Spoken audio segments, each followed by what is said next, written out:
This is the first night of this tour. Yep.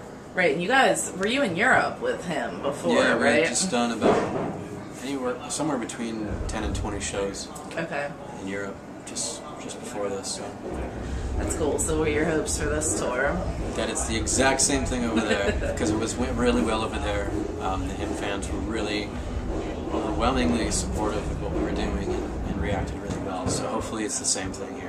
That's cool. I could not think of a better fit of two bands together. Yeah, so it's a really good build. That's awesome. So, how happy are you with the debut came out, for Roadrunner debut came out, was it February? Yeah. So how happy are you guys with that so far? Just very happy that it's out. I think we still have a lot to do as far as just building it, letting people know that it's there. But we're just definitely happy to have it out because it took so long to kind of get to that point. So We've been watching the video. it's quite a relief. A lot at work for My Heart, Your Hands. Oh, cool. So, is there any fun stories from the video shoot? How long did that take? What's the concept? It was it was done in about a day. It was just early morning till late at night. Very symbolic video, very metaphorical. Really just about having shadow women in the video who represent my past and things that I've gone through, failed relationships, and so at the start of something new, these kind of skeletons in the closet or demons or whatever you want to call them kind of come out and really ruin my chances of having something successful. So speaking of, what is the writing process like for you? What kind of things influence you? For me, it's always just, there's, out of all the things in the world that people care about, it seems to be, and it is in my life, that things that mean the most are the relationships you have, the bonds that you have with your mother, your father, your girlfriend, or boyfriend, or husband, wife, child, whatever it is. It's those human relationships that when they become threatened, or damaged, or broken, that those are the things that you live for and you'll die for. And so for me, that's what inspires me. It's no different. I am someone who really thinks the most important things in life are the relationships that we have. And so, so that's, when something like that happens, some people they'll go paint a picture, or, they'll be moved to do something. For me, it's music. For me, it's writing songs. Well, I think that's something everybody can relate to. So, I read that. Where did I read that? Film scores influence you a lot, and I thought that was pretty interesting. Yeah, I'm very aware and cognizant of what music is going on when you're watching a film. Mm-hmm. It can really move you. You know what I mean? It can really take a scene that if the music wasn't there, it may not have the same impact, but if the strings just come in just right, it can just well you up. And to me, that's kind of the point of making music, is to move people. So. Do you have a favorite? Do you have one that you thought was done really well? As far as movie scores? Mm-hmm. I don't know. I mean, I don't have one that's like, oh, that one is the best movie score. I mean, everything from action films to old movies from the 40s I think are great. Mm-hmm. Dramatic. There's all kinds of dramatic movies. I mean, I have quite a list of things that I'll listen to from time to time. So. Cool. So, how would you describe Dommin's music to a first-time listener? I would say it's dark rock music. For me, it's I don't know. It's never easy to try to. I'm not good at selling myself. I'm really not. For me, it's like, here, take a listen to it. If you like it, great. If you don't, it's great too. So I usually try to take the simplest approach when describing things. Mm-hmm. And some people, they want to call it goth electro synth rock or whatever. They want to throw a bunch of genres in there. And for me, I say, it's certainly rock and roll. There's no doubt about that.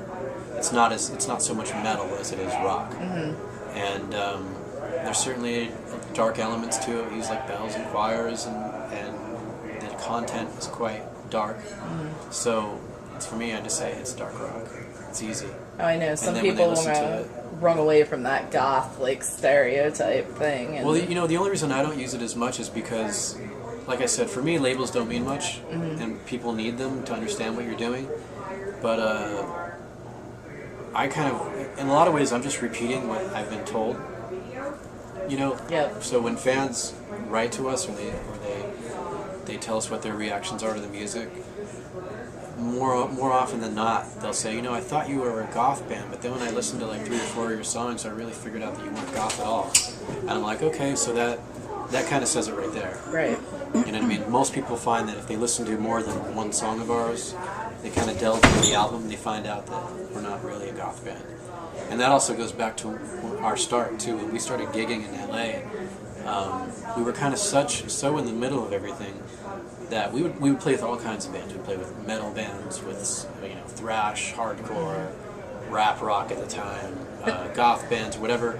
And we never really found a place where we fit really well, because we would play like the regular rock clubs and they'd say, you should go play at the goth club down the street. And we'd go play at the goth club down the street and they'd say, oh, you're not really goth enough to play here. So it was always kind of like, well, call us whatever you want, I don't care. It doesn't matter to me. Of course. But, So you guys, I even saw dates with you guys done Warped Tour before. You've been out with Killer Coil, Wednesday 13, a favorite of mine. So, do you have a favorite tour moment so far? For me, the Birthday Massacre tour that we went on was probably one of the funnest, just because all the guys in that band are just so fun to be around. They kind of got us started on a little pre-stage ritual that we do now. What would that be? Playing hacky sack. Really? Yeah. We're not quite the hippies to be having a hacky sack, but I just found on that tour, for whatever reason, at the very beginning of it, I was going on stage really kind of sluggish, because I hadn't really worked out or whatever, kind of just got my blood pumping. And one day we walked outside and all the guys in that band were in a huge circle with crew and band, and they were playing this game of hacky sack, and I was like, okay, I'll play. And I went on that stage that night and had the best show of the tour. And just because it kind of got you, it makes you laugh, it makes you happy, it gets you kind of just happy to be where you are, and it kind of just gets your blood pumping a little bit. So ever since then we've been doing it. We perform most shows. That's cool. Yeah. That's cool. I wish I had video of that. Oh, there's video. We have it on our website, actually. So, who are some of your main musical influences?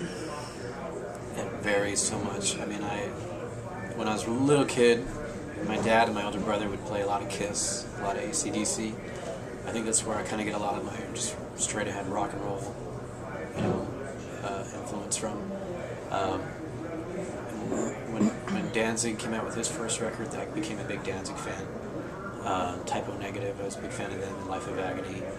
And then probably Rammstein is my favorite band that's out right now that I still feel like a little kid. Have you seen that X-Rated video? Yeah, of course. We actually, when we were in Europe, we were lucky enough to have a day off when they were playing a show. And so they haven't been in the U.S. in 6 years. Oh, I know. I saw them here, actually, years and years ago. So we got to go to a show just on this last tour, on the Killer Coil tour.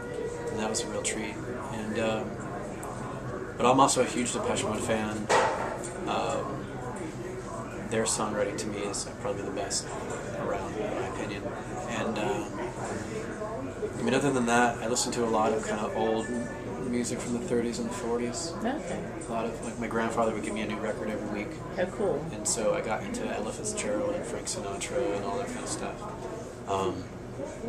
But also, there's so much I listen to. I'm a big Sia fan. I don't know if you know who she is. She's a singer-songwriter from Australia. I think so. She makes beautiful music. She has an amazing voice. And Fiona Apple, I look forward to. So I'm into a lot of different stuff. Definitely, yeah. I was going to ask what you would list as a favorite guilty pleasure song, but you were across the board. Yeah, I listen to all kinds of stuff, and it's nothing. For me, nothing's guilty about it. Sometimes I'll do interviews and they'll be like, "What's the most embarrassing thing in your record collection?" I'm like, "I'm not embarrassed of it. Yeah. I'm a Huey Lewis fan. You know what I mean? Other people will think that's funny, but I think he's cool. I think his music rocks. So So, which one of your